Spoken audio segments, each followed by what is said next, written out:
This is Queen of Herbs, and I just want to show a short video of how to brew your tea in a coffee maker. And if you're feeling kind of sick or feeling a cold coming on, I just have a blend that I created. Come show the garlic. So we have garlic to start off with in here.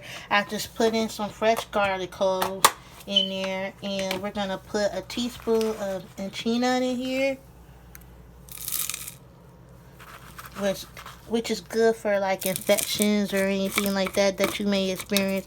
It's good to have enchina every day. Really has like a mild flavor. Then we're gonna use a teaspoon of lemon balm.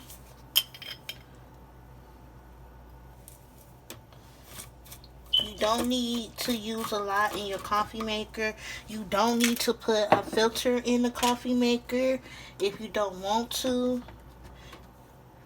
just to save the build of water, because if you put a filter in there, it's gonna build water in your coffee maker. So I don't use a filter. I just use the filter that comes with my coffee maker. And then we're gonna sprinkle just a little bit of St. John wort.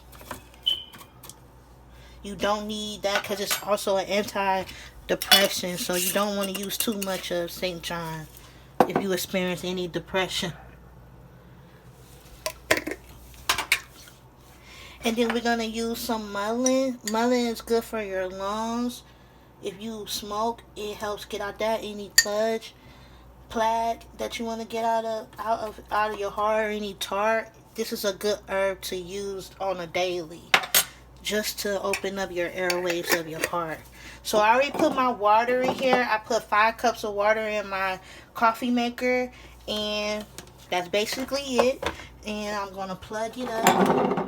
I already had it plugged, but that's okay.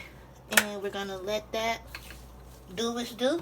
And yeah, this is how you make your tea in a coffee maker.